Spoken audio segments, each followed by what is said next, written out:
Hidalgo tenía 2 libros para contestar y los tenía en su biblioteca. Uno es el llamado Viluart, que era el manual de la época, y el otro libro es el llamado Montenegro. En base al Viluart, en base al famoso Montenegro, el sacerdote debe tomar la defensa del pueblo y de sus feligreses.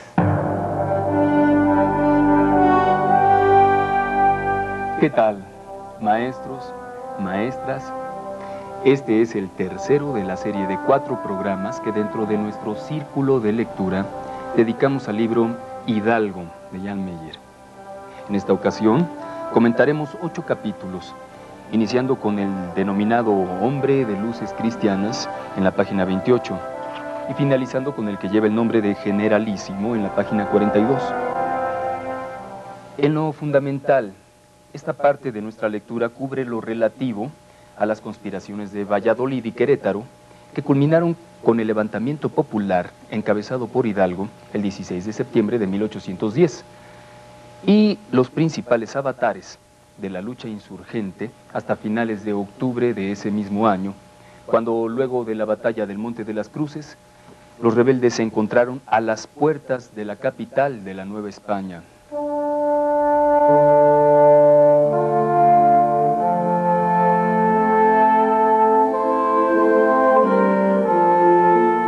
Sabemos ya que las ideas de rebeldía y justicia de Hidalgo le vinieron de las doctrinas tradicionales de la Iglesia Católica, conocidas como teología moral. Sabemos también de su gusto por la literatura y la música francesas, así como de su afición por las representaciones teatrales. No está claro si Hidalgo fue parte o por lo menos estuvo enterado de la conspiración que en septiembre de 1809 organizaron en la antigua Valladolid oficiales del ejército, abogados y sacerdotes, entre otros miembros de la sociedad regional.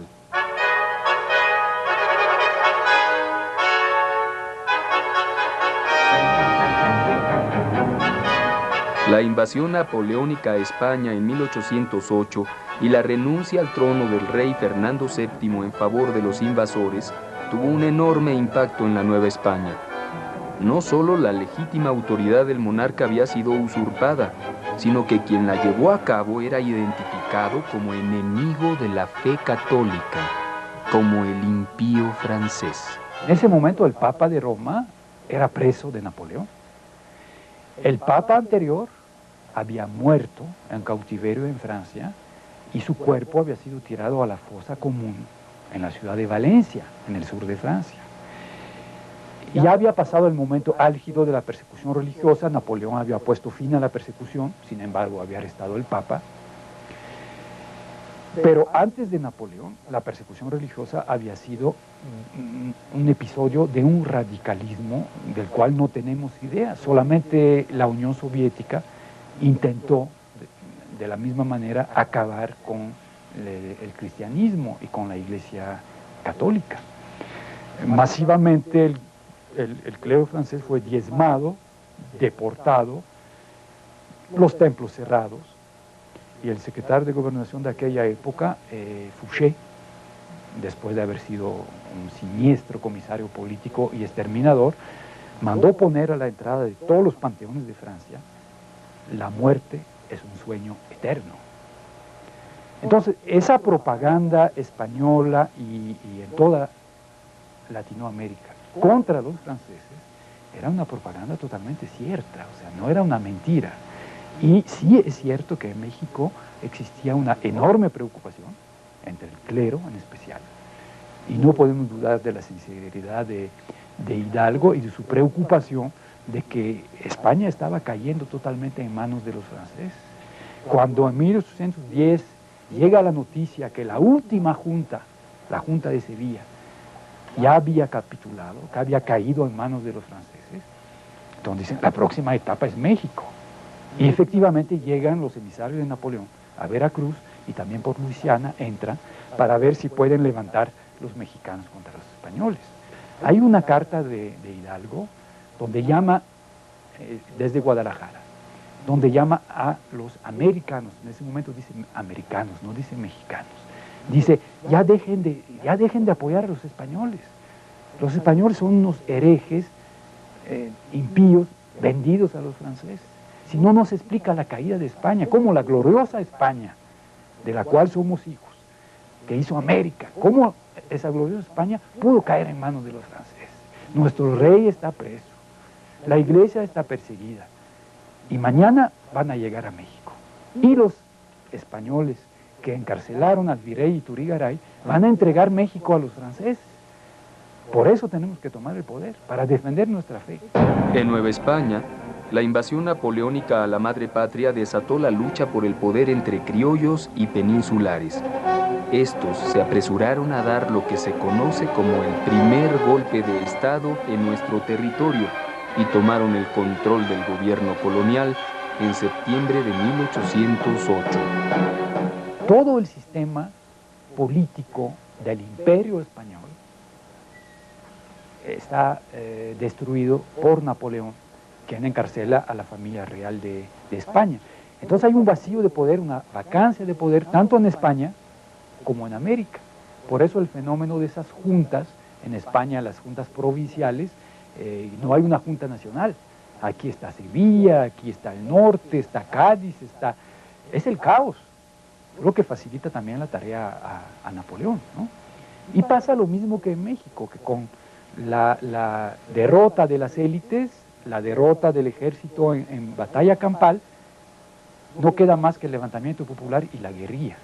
Y es lo que va a pasar en México. ¿Quién va a ejercer el poder si no hay rey? Podíamos soportar o aceptar el poder de los gachupines o compartirlo con ellos, siempre y cuando existiese arriba un rey justiciero de todos. Ya no hay ese rey. El Viluart, toda la teología cristiana nos dice, vacancia de poder, el pueblo recupera su poder. ¿Qué están haciendo los españoles con sus juntas? No hay rey, se organizan en junta. ¿Por qué nosotros no? Realmente ese es el problema. Fue en este escenario de agudización del conflicto entre criollos y peninsulares que se organizó en septiembre de 1809 la conspiración de Valladolid. El descontento de los criollos, de los americanos, como se decía, y pronto se diría mexicanos, el descontento de los criollos frente al lugar ocupado por los llamados peninsulares o gachupines, no se les decía españoles, porque a los criollos también se les decían españoles, ¿no? Español era europeo o descendiente de europeo. Ese descontento de los criollos, esa idea de que se sentían desplazados, injustamente desplazados por los recién inmigrados, es un fenómeno cierto, pero no hay que exagerarlo. No hay que exagerarlo porque cuando uno se pone a estudiar seriamente, por ejemplo, la proporción de criollos que se encontraban, digamos, en la iglesia, incluso a nivel de obispos, pues uno se encuentra que hemos exagerado mucho ese desplazamiento de los criollos por los españoles. Es un fenómeno que encuentro más bien en sectores modernos de la economía, como el comercio. Ahí sí, en el comercio, los españoles tenían, los peninsulares o los gachupines, tenían casi un monopolio. En la jerga popular se hablaba de ellos diciendo los chaquetas, porque usaban la chaqueta.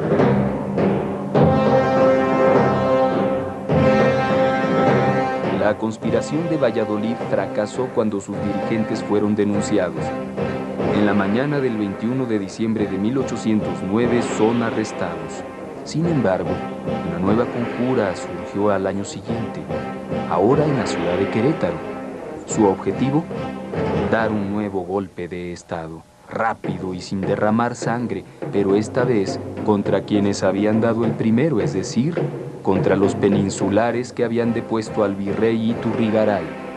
Y conociendo el gran prestigio y aprecio de que gozaba Hidalgo entre ricos y pobres, le propusieron que encabezara el golpe.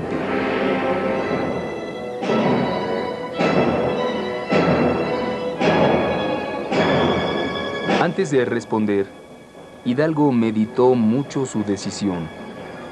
Y cuando finalmente aceptó encabezar la conspiración, lo hizo asegurando que no vería sus resultados. ¿Por qué, si el plan de los conspiradores era tomar el poder de manera rápida y no sangrienta, Hidalgo dijo que no vería su final?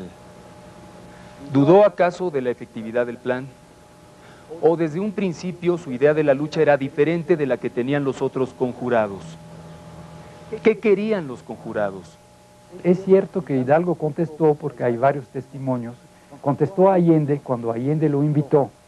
En una primera ocasión había rechazado la invitación. Finalmente la acepta, en parte después de la noticia de la caída de la Junta de Sevilla, de que ya se acabó la resistencia española. Le contesta, pero diciéndole como una reserva, o como pensando en voz alta para sí mismo, dice: yo sé muy bien que los que empiezan ese tipo de empresa no ven las frutas de sus trabajos. Yo no creo que haya sido en ese momento una profecía consciente. Insisto, él pensaba que iban a poder dar un golpe seco, un golpe blanco, no esperaba todo lo que vino después. Pero sencillamente, como hombre inteligente, sabía, uno lo puede interpretar de esa manera, pero lo puede interpretar de otra manera, de sacar las castañas del fuego. Entonces nosotros vamos a hacer ese trabajo, pero nosotros no lo vamos a gozar, pues, porque vamos a fracasar, vamos a morir antes, y fue el caso, o sencillamente porque otros se van a aprovechar de nuestro trabajo. La gran diferencia de Hidalgo con los otros complotistas, y con los de Valladolid, por ejemplo, es que tuvo esa inspiración que uno puede calificar de genio o de locura, cuando saben que los van a agarrar, que todo está descubierto, que todo está perdido. En lugar de decir, todo está perdido, cada quien a su casa, es cuando se le ocurre eso, de repicar campanas y decir, aquí no nos van a arrestar. Repicar campanas, llamar a la gente, y no llamar a la gente con un discurso ideológico que la independencia. Hidalgo jamás mencionó la independencia, por cierto. Morelos sí, pero Hidalgo no. Y no creo que haya sido hipócrita en eso. Pero acoger gachupines. De acuerdo al plan inicial, el golpe debería estallar el 8 de diciembre, día de la Inmaculada Concepción, en San Juan de los Lagos, población donde en esa misma fecha da inicio una concurrida feria. No obstante, y pese a la idea de Allende de no intentar el golpe sino hasta que éste contase con suficientes partidarios para tener mayores probabilidades de éxito, la fecha fue adelantada para el 1 de octubre. Pero antes de que esta fecha llegara, la conspiración fue descubierta y los insurgentes se vieron ante la alternativa de abandonar sus planes o de intentar llevarlos a cabo de inmediato. Y fue Hidalgo quien, ya sin dudarlo, tomó la decisión.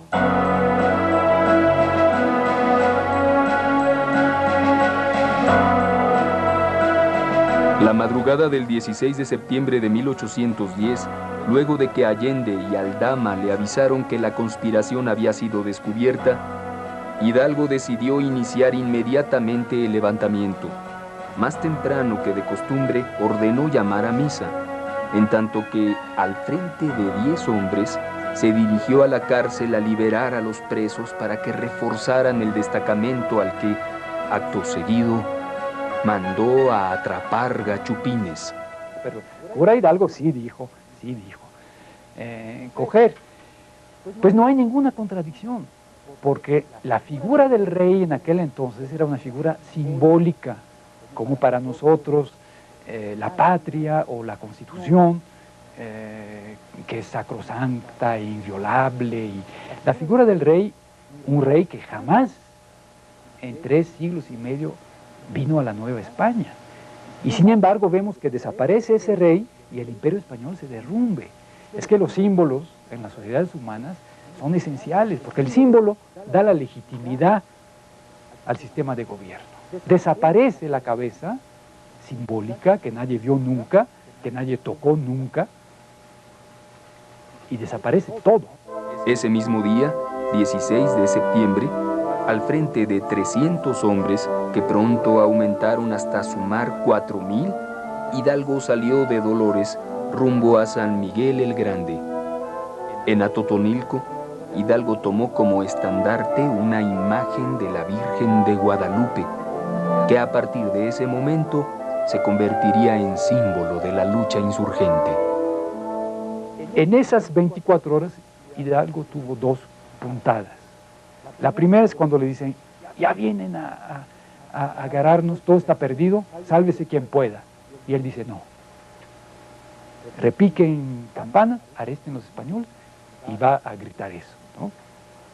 Y la segunda puntada es al día siguiente, cuando pasa al lado del santuario de Atotonilco, pero pudo no haber pasado, pudo haber tomado otro camino, y se le ocurre descolgar un estandarte de la Virgen de Guadalupe que había dejado alguna cofradía, o, porque ahí sí las descripciones se pueden contradecir, algunos dicen que descuelga un cuadro, un retablo, una imagen, y lo amarran de la punta de una lanza.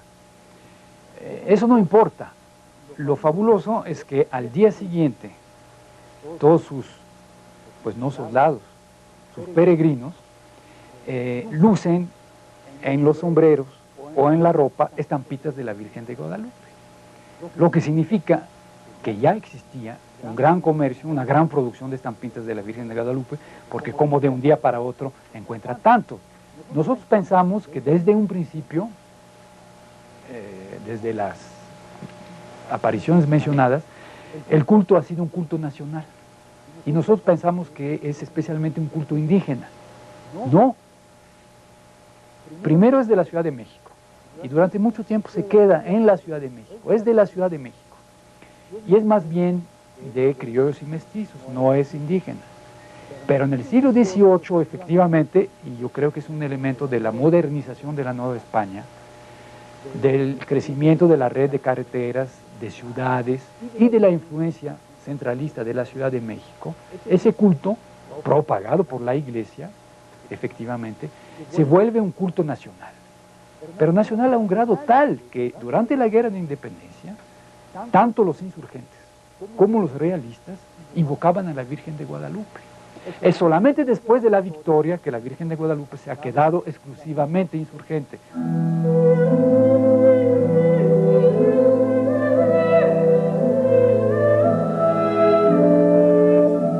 La multitud que seguía a Hidalgo en su marcha hacia Guanajuato no dejaba de crecer. Era una masa heterogénea donde se mezclaban hombres, mujeres y niños, la mayoría con armas muy rudimentarias y con escasa o nula preparación militar. Lo del Padre Hidalgo es como una gigantesca manifestación y peregrinación donde la gente se va rotando. Entonces los de Pénjamo, por ejemplo, caminan hasta Salamanca. En Salamanca ya se regresan a su casa con sus morrales llenos de todo lo que han podido juntar y robar. Por ahí alguien dice que era como una plaga de langostas, como una nube de langostas. Hay una descripción muy bonita donde dicen que entran a una hacienda y saquean y se llevan las tejas del techo, se llevan las puertas, las sacan de sus gones y se llevan las puertas así, y todo lo que hay de muebles, todo lo que se pueden llevar, se lo llevan, ¿no? Y entonces los de Pénjamo ya se regresan a Pénjamo y los de Salamanca entran en la ronda.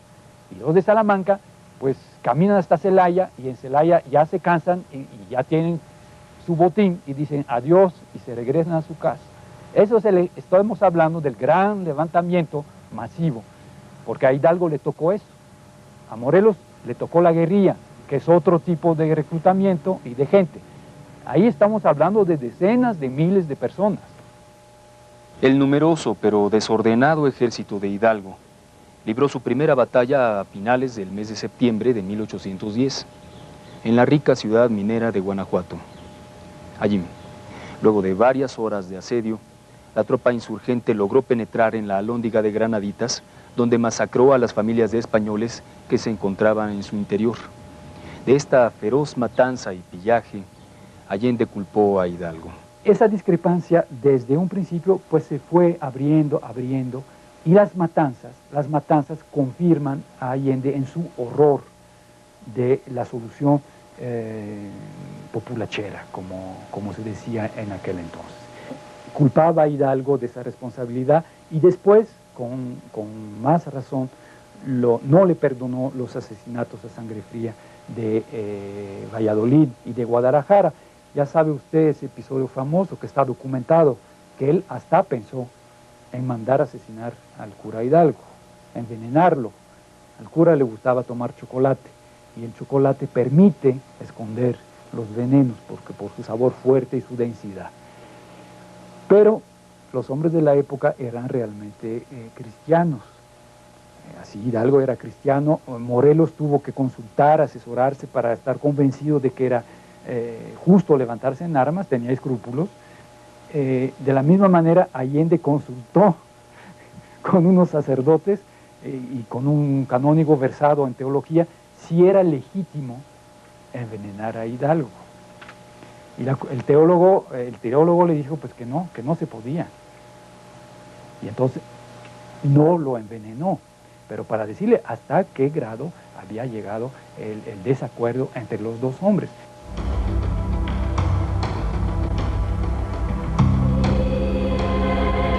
De Guanajuato, Hidalgo y su tropa marcharon a la ciudad de Valladolid, donde entraron sin encontrar resistencia a mediados de octubre.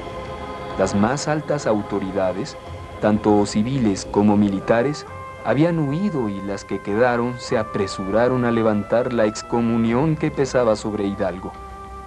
Esta vez no hubo saqueo, porque Allende se encargó de mantener a raya a la multitud. Sin embargo, Hidalgo se encargó de requisar los capitales, tanto de la iglesia como de los particulares, y fortaleció su tropa con la adhesión de diversos cuerpos del ejército provincial. Mientras tanto, en el bando realista se preparaba la guerra contra el ejército insurgente. En San Luis Potosí, el general Félix María Calleja recibió órdenes del virrey Venegas de trasladarse con su tropa a la ciudad de Querétaro. Tratando de ganarle el paso al ejército de Calleja, Hidalgo salió de Valladolid el 19 de octubre con destino a la capital del virreinato. A pocas leguas de Valladolid, en la población de Charo, tuvo lugar su histórico encuentro con José María Morelos, quien andando el tiempo habría de sustituirlo en el mando supremo de la insurgencia. En el trayecto de Charo a Indaparapeo, Hidalgo convenció a Morelos de que, en lugar de unirse a su tropa, marchara a organizar la insurrección en el sur del país.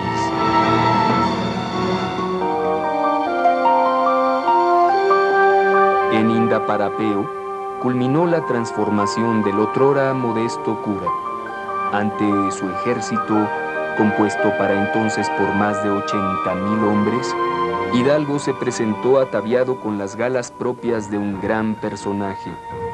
Era ya el generalísimo, el máximo jefe del bando rebelde. La vestimenta que adopta Hidalgo y ese trato de Alteza Serenísima, pues corresponde a esa incapacidad de la sociedad de la época de imaginar un sistema que no fuese monárquico. Lucas Alamán, que como adolescente, joven adolescente, conoció personalmente el cura Hidalgo, que era amigo de la familia. Y por cierto, cuando el famoso saqueo de Guanajuato, el cura Hidalgo mandó unos soldados a proteger la casa de la familia de Alamán. La mamá de Alamán era viuda, entonces no había hombres para defender la casa. Él recordó a sus amigos de la misma manera que protegió a la familia del intendente Riaño, que era su amigo. Entonces Alamán, que conoció personalmente y experimentó la toma de Guanajuato, vivió pues todo esto, dice, después de unos días se fue el señor cura Hidalgo, pasó a despedirse de su mamá y vio que entre los que acompañaba al cura Hidalgo estaba un trabajador de ellos, de una de las haciendas. No me acuerdo si era un maestro, caporal o uno que trabajaba el ganado. Y el joven Alamán le pregunta, ¿a dónde va don...? No me acuerdo qué.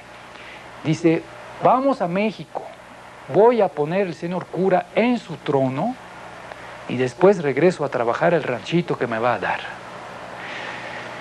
ahí tiene usted el discurso político, el pueblo que va a poner el cura en su trono, y luego ya lo que usted me preguntaba, ¿no hay intereses económicos detrás del movimiento de independencia? Bueno, ahí está ese hombre sencillo que piensa que, bueno, pues le va a tocar una recompensa, va a poner el cura en su trono y allá le va a tocar un ranchito. Esta sociedad la nuestra todavía es una sociedad de símbolos, pero la sociedad de esa época era mucho más de símbolos, aún que la nuestra. Luego de reorganizar su ejército en Acámbaro, Hidalgo reanudó la marcha hacia la capital virreinal. En Marabatío se le unió Ignacio López Rayón, quien más adelante desempeñaría un importante papel en la lucha por la independencia. El 29 de octubre, el ejército insurgente había cruzado el río Lerma y parecía estar a un paso del asalto a la capital. A la zozobra que la inminente batalla le provocaba, Hidalgo añadía la preocupación por la viuda de su hermano, encarcelada en México con sus 4 hijos por las autoridades virreinales, como una medida más de presión contra él. Pero el tiempo de este programa ha finalizado y es necesario hacer un alto en nuestro repaso del libro, Hidalgo, de Jan Meyer. En el próximo programa finalizaremos la lectura ampliando nuestros conocimientos de la vida de Hidalgo y del desenlace que tuvo su lucha por la independencia de México. ¿Por qué se ahondan las diferencias entre Hidalgo y Allende después de la batalla del Cerro de las Cruces?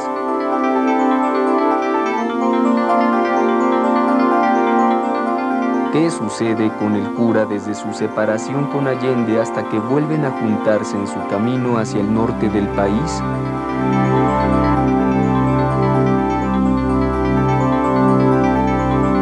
¿Cómo reacciona Hidalgo a las acusaciones que le hacen durante el juicio previo a su ejecución?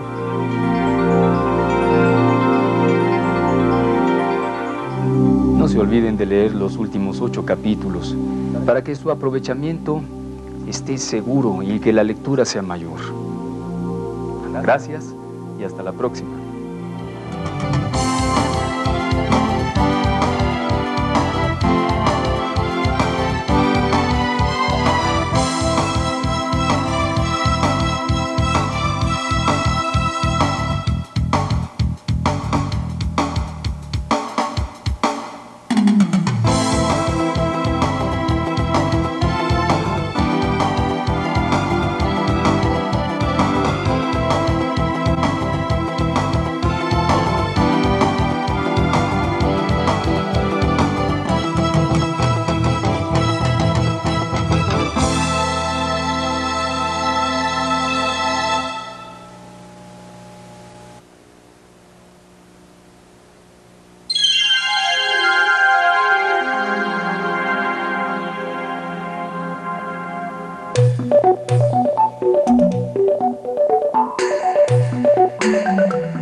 No podemos dudar de la sinceridad de Hidalgo y de su preocupación de que España estaba cayendo totalmente en manos de los franceses.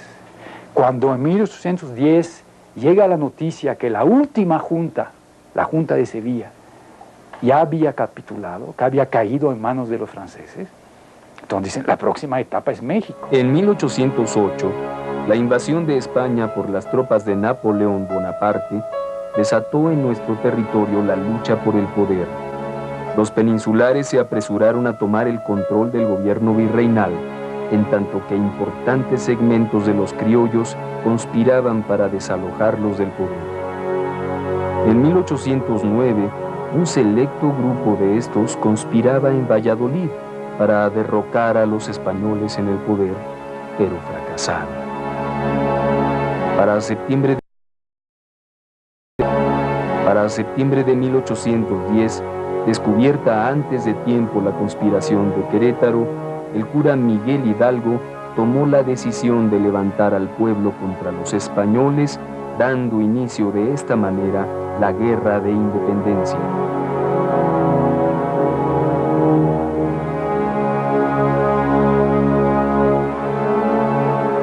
¿Qué tal, maestros, maestras? Bienvenidos. Aquí estamos iniciando el cuarto y último programa dedicado al libro Hidalgo de Jan Meyer. Espero que todos hayan concluido la lectura de este interesante y además bellamente ilustrado libro. Hoy reanudaremos nuestro repaso justamente donde lo dejamos en el programa anterior, con el ejército insurgente a un paso de tomar la capital de la Nueva España. Veremos cómo las diferencias entre Hidalgo y Allende se ahondan hasta que ambos se separan temporalmente. Y seguiremos los avatares de Hidalgo, su gran momento de gloria en Guadalajara, sus medidas en favor de los más desposeídos, las derrotas que le infligió el ejército realista, su virtual deposición del mando del ejército insurgente y su final aprehensión, enjuiciamiento y muerte. Paseo, peregrinación, romería. Aparte de los actos de pillaje, las confiscaciones y el sangriento episodio de la Alhóndiga de Granaditas, la campaña insurgente, desde su inicio hasta el 29 de octubre de 1810, puede ser vista solo como un gigantesco ejercicio de nomadismo. Pero al día siguiente, 30 de octubre, esto habría de cambiar radicalmente.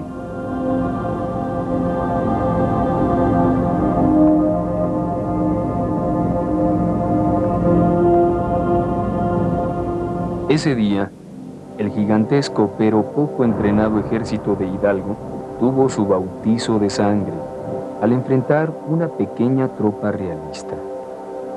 El combate en el Monte de las Cruces duró hasta el anochecer y terminó con la retirada de los realistas. Ante lo incierto de su resultado, lo único seguro fue que sobre el campo de batalla quedaron cientos de muertos, la mayoría del bando insurgente. Con la huida del ejército realista, el paso hacia la capital de la Nueva España, sin defensa ni guarnición, quedó franco para los insurgentes.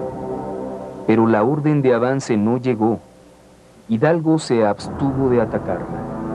En vez de ello, y en contra de la opinión de Allende, ordenó la retirada rumbo a Querétaro. ¿Por qué decidió Hidalgo dar la media vuelta? No sabemos. Tampoco sabemos por qué fue obedecido de una manera tan espectacular. Ahí podemos especular que las masas sí habían sido seriamente espantadas por la derrota de Puente de Calderón, porque ahí sí, militarmente podemos decir que el pequeño ejército realista, el mando era español, por cierto, los soldados eran mexicanos, el pequeño ejército realista podemos decir que perdió la batalla.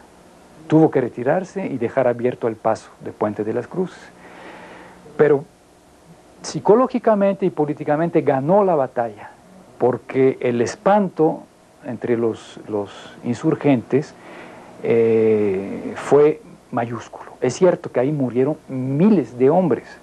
Los insurgentes, sin ninguna preparación, con poco armamento, sin ninguna formación militar, se lanzaron con una bravura, con una valentía increíble, incluyendo, nos cuentan casos de campesinos, de rancheros que se lanzaban sobre los cañones intentando tapar con su sombrero la boca del cañón.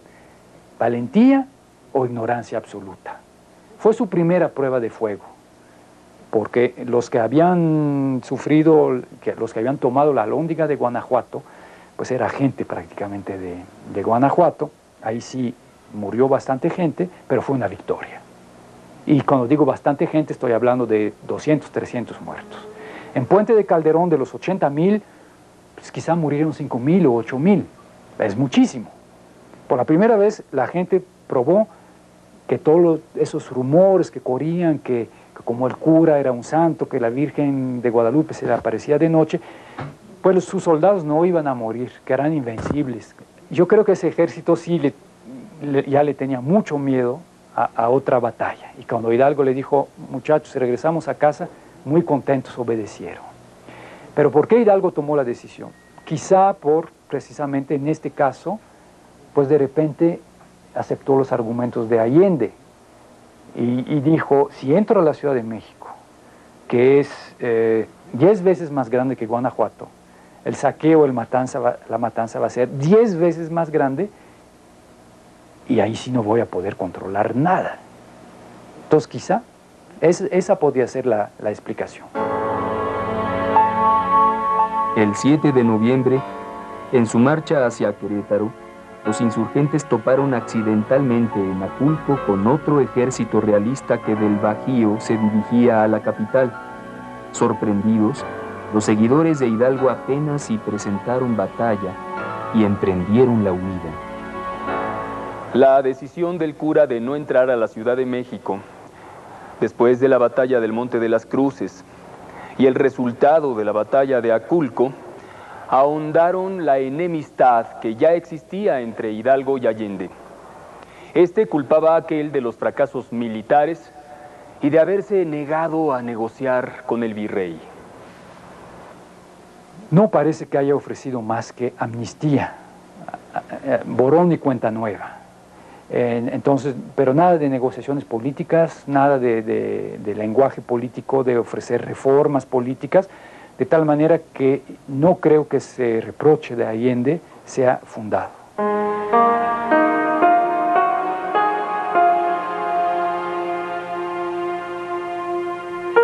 Como resultado de estas diferencias, los dos jefes insurgentes se separaron. Hidalgo se dirigió a Valladolid, en tanto que Allende marchó a San Luis Potosí, seguido por Calleja, quien de este modo evidenció a cuál de los dos atribuía mayor importancia militar. En Valladolid, la ciudad donde había estudiado y formado a su vez a muchos jóvenes, Hidalgo descansó temporalmente de las fatigas de la guerra.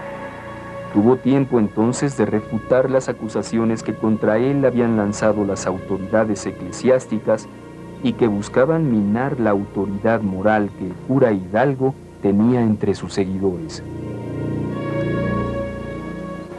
Cuando Hidalgo se levanta en armas, la única real condena de parte de la Iglesia fue una iniciativa que tomó el obispo Abadiqueipo, su superior y amigo. Lanzó la excomunión contra él. Cuando Hidalgo entró después a Valladolid, evidentemente Abadiqueipo huyó, no lo esperó, salió a recibirlo el cabildo, es decir, los canónigos de catedral, y cuando entró Hidalgo los conocía a todos. Y riéndose les dijo, aquí está el hereje, y exigió que le levantaran la excomunión, que le cantaran un Te Deum, etcétera, etcétera.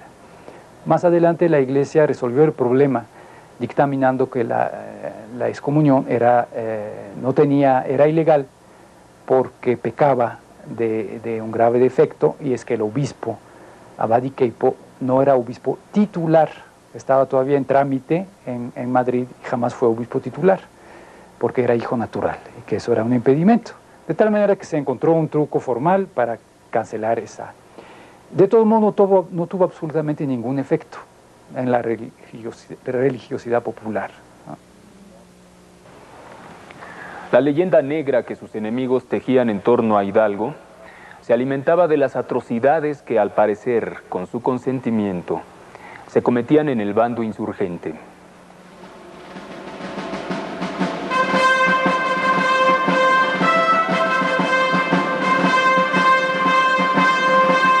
Nuevos asesinatos de españoles ocurrieron en Guadalajara, ciudad a la que Hidalgo y su ejército se dirigieron luego de abandonar Valladolid. Tomada por el amo Torres, aquella ciudad, la más importante del occidente del país, fue escenario del más grandioso recibimiento de los tributados al cura Hidalgo durante su campaña militar. En lo que parecía el mejor desagravio a su persona, el jefe insurgente recibió el homenaje de las máximas autoridades de la provincia en medio del júbilo popular desbordado en las calles de Guadalajara. Fue allí donde, por primera vez, se le llamó Alteza Serenísimo. La entrada de Hidalgo a Guadalajara fue apoteótica. Después de una gran victoria, donde aniquiló las fuerzas leales a España, pues brotó realmente el sentimiento, quizás decir patriótico es demasiado temprano, pero por lo menos de patriotismo local del occidente, que va, ahí sí tengo que incluir el Bajío en el occidente, que va hasta Guadalajara y de Guadalajara hasta Tepic. De ahí en adelante fue un paseo triunfal y prácticamente sin tener que disparar un solo balazo. Por ejemplo, el cura Mercado tomó la plaza de San Blas, el puerto y el fuerte de San Blas, que era una plaza fuerte con decenas de cañones, cientos de soldados, marineros de la Marina de Guerra, de la Armada, buques de guerra. El prestigio ya era tal, el prestigio de Hidalgo y la estupefacción de los españoles frente a sus victorias, que San Blas se entregó sin disparar un solo tiro. Luego de la derrota en Aculco y de la merma de su ejército a raíz de la separación de Allende, en Guadalajara Hidalgo pudo rehacer sus fuerzas.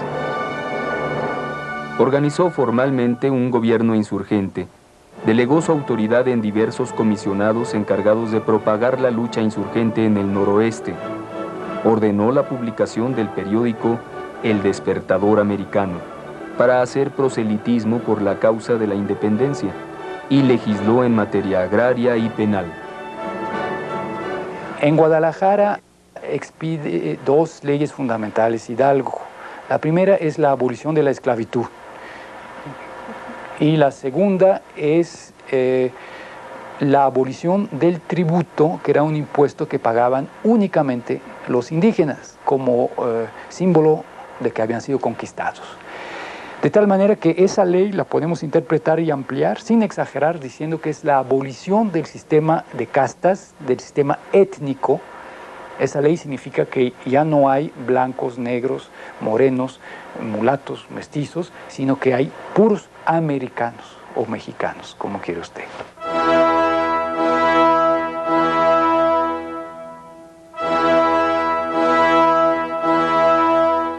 Esta medida, cuyo valor simbólico fue mayor a su trascendencia económica y social, ratificó la convicción libertaria de Hidalgo y contribuyó a legitimar su lucha ante la población más desposeída. Mientras Hidalgo se fortalecía en Guadalajara, Allende sufría una derrota militar en Guanajuato ante el ejército realista comandado por Félix María Calleja. La derrota que sufrió Allende en Guanajuato a manos de Calleja, más que una gran batalla, o sea, no es equivalente a las Cruces, no es equivalente a Puente de Calderón, es una marcha audaz y rapidísima de Calleja, que no cabe duda que manifestó un gran talento militar y político. No está documentado, pero quiero abrir un paréntesis. Hasta la fecha corre el rumor, que viene desde la época, de que Calleja estuvo a punto de pasarse al bando insurgente. Calleja ciertamente era europeo, pero había llegado muy joven a México, se había casado con mexicana, tenía ya 20 años o más de 20 años en México, conocía muy bien el México profundo, ya era un hacendado. Es más, cuando entra en campaña con sus hombres. Entonces Calleja ahí sí obliga a Allende a abandonar Guanajuato y escaparse para no caer preso. Y ahí es el episodio terrible donde Calleja se gana esa mala fama que tiene en la historia de México del sanguinario Calleja. Para esa fecha ya es imposible hablar de ejércitos. Los insurgentes están derrotados, entonces son bandas que todavía no descubren la guerra de guerrillas y que de aquí en adelante se la van a pasar hasta que Morelos tome el mando, se la van a pasar huyendo huyendo hasta que caigan presos en la famosa traición de las norias de Baján, ¿no?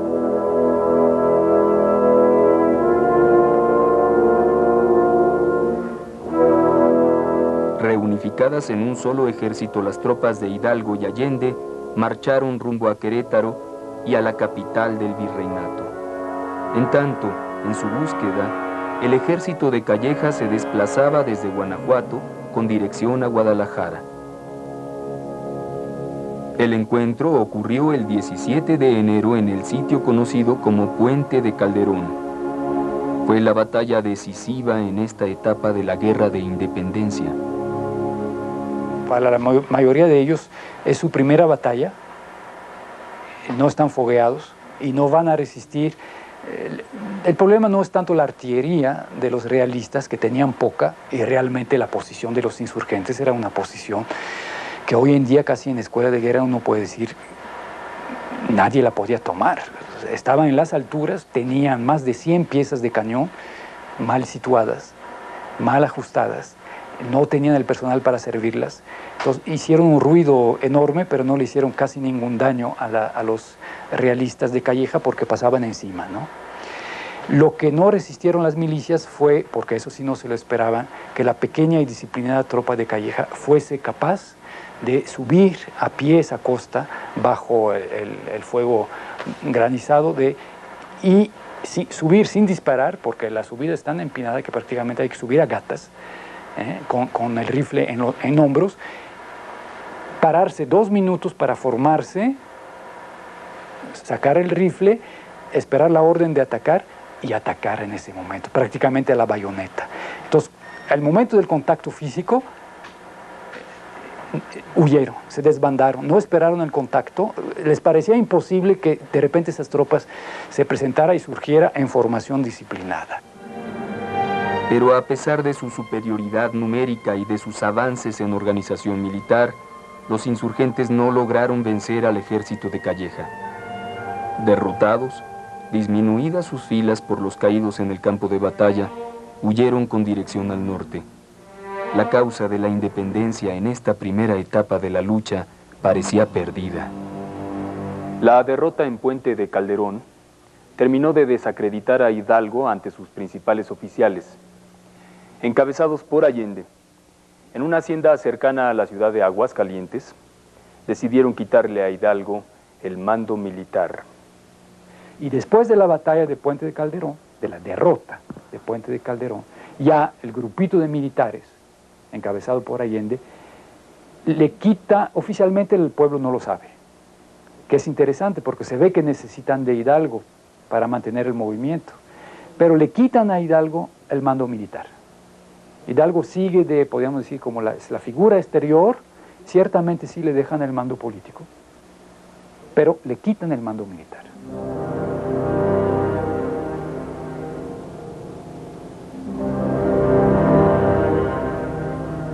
Relevado del mando militar, la autoridad de Hidalgo en las filas insurgentes era más bien simbólica. En los hechos, era un prisionero de su propio ejército. No obstante, en Saltillo, donde hicieron escala en su largo viaje hacia el norte, Hidalgo tuvo oportunidad de hacer valer, una vez más, su superioridad intelectual.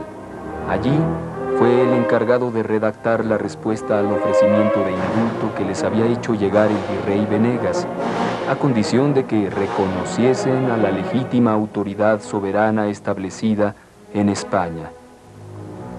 El indulto, respondió Hidalgo, es para los criminales, no para los defensores de la patria. La cuestión de por qué los insurgentes rechazaron la amnistía ofrecida por Venegas, pues es muy sencillo. En ese momento estaban ganando.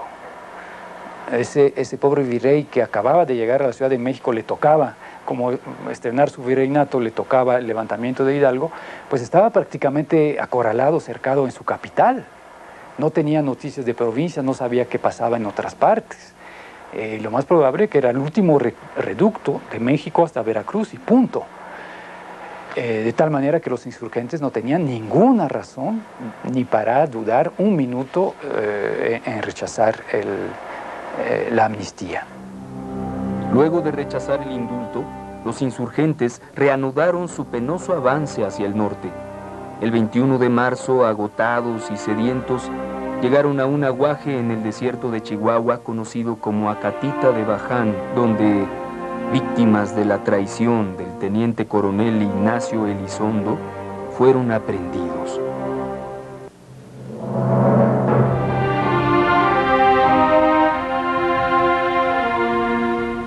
Trasladados a la ciudad de Chihuahua, los jefes insurgentes fueron sometidos a juicio en esa ciudad. A diferencia de Ignacio Allende, Juan Aldama y Jiménez, que fueron enjuiciados y condenados a muerte en el curso de pocos días, el proceso contra Hidalgo se prolongó más de un mes. Se le acusaba de alta traición y de haber cometido alevosos homicidios. Frente a sus jueces, Hidalgo ratificó sus convicciones en materia de fe, pero no admitió que estuvieran reñidas con su lucha por la independencia. Se arrepintió, sí, de la sangre derramada, pero en su descargo habló del vértigo que le provocaba la guerra, de una especie de frenesí que le nublaba la vista. En cuanto al proceso de Hidalgo, Hidalgo no aceptó las acusaciones teológicas, religiosas, y se defendió de manera impecable, rebató todas las acusaciones, y sí reconoció que como cristiano había pecado por imprudencia e irresponsabilidad, adoptando la solución del levantamiento popular en masa, y que él justificaba su análisis de que se trataba de defender a la Nueva España y a la religión cristiana contra el impío francés, contra el ateo francés, y que del único que se arrepentía y se arrepentía sinceramente como cristiano era toda la sangre vertida, y que en ese momento él consideraba, ya apagado ese frenesí que le dice él, según su propia expresión, que le cegaba la vista, decía que el remedio había sido peor que el mal. Entonces, en ese sentido, acepta el castigo. Algunos han pensado que eso no podía ser, que ese texto tenía que ser falso, porque equivaldría a una traición, que Hidalgo estaba traicionando su ideal insurgente. Y yo creo que el problema está mal planteado. Hidalgo obviamente no lo atormentaron, no lo torturaron. Yo creo que Hidalgo solo, después de varios meses de amarga experiencia, de después de la derrota, el pleito con Allende, queda copado, queda totalmente aislado de sus compañeros, y experimenta nada más la huida. Acuérdense que intentan ir a Estados Unidos para eventualmente retomar la lucha. Entonces, podemos pensar en un individuo que sinceramente frente a la muerte hace su examen de conciencia como cristiano y dice, bueno, tengo que cargar con la sangre inocente de los que mandé asesinar, y tengo que cargar con todos los excesos que se cometieron para esa causa que juzgo buena, pero con ese problema teológico, o un problema que vemos hoy en día muy concretamente en la guerra de Kosovo. ¿Qué pasa cuando el recurso a la violencia termina siendo peor que el mal que se pretende remediar? Es un caso de conciencia muy respetable, no hay que hablar de traición.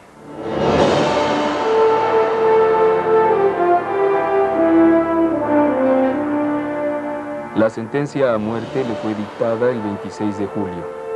El 29 fue despojado de su dignidad eclesiástica. Al día siguiente, martes 30 de julio, Hidalgo murió fusilado, menos de un año después de haber iniciado la guerra por la independencia. Al igual que en los casos de Allende, Aldama y Jiménez, su cadáver fue decapitado. Las 4 cabezas fueron llevadas a Guanajuato y colgadas en los 4 ángulos de la Alhóndiga de Granaditas. Allí permanecieron, consumiéndose a la intemperie, desde octubre de 1811 hasta que, una vez lograda la independencia, fueron retiradas el 28 de marzo de 1821. Hoy reposan en la columna de la Independencia. A 200 años de distancia yo diría que yo me quedo con la imagen de Hidalgo, hombre de la élite, pero al mismo tiempo, en su doble calidad de hacendado y de sacerdote, hombre profundamente en contacto con el pueblo. En una novela que habría que tomar en serio, aunque sea muy agradable de leer y divertida, Los Pasos de López. La novela de Ibargüengoitia, de Jorge, nuestro querido difunto Jorge Ibargüengoitia. En Los Pasos de López, Ibargüengoitia, como hombre de Guanajuato y del Bajío, de familia de hacendados, recoge toda la tradición oral que sigue siendo viva a un grado que usted no puede imaginar. En Guanajuato la gente habla de Hidalgo como si hubiese pasado ayer. Y muchas de las cosas que cuentan Ibargüengoitia no es invención de Ibargüengoitia, sino que es la tradición oral. Y hay una imagen muy bonita de Hidalgo a caballo, ligeramente jorobado, montando muy bien, vestido de negro, un traje viejo, blanqueado, lleno de polvo, y con el brazo izquierdo caído. En el brazo izquierdo tiene un palito, una varita, y lo acompañan sus perros. Yo me quedo con esa imagen. Fascinante el despliegue de una vida seguida en sus grandes momentos, desde la cuna hasta su última morada. Y más cuando esa vida, con sus luces y sombras, sus virtudes y defectos, corresponde a un hombre que, como Hidalgo, dejó una huella tan profunda en la historia de nuestro país. Bien, pues así cerramos la revisión de su biografía. Recuerden que los esperan más temas de su interés aquí en Círculo de Lectura. Abran sus grupos y enriquezcan su trabajo. Nosotros los seguiremos invitando a incursionar en el placentero mundo de leer. Hasta muy pronto.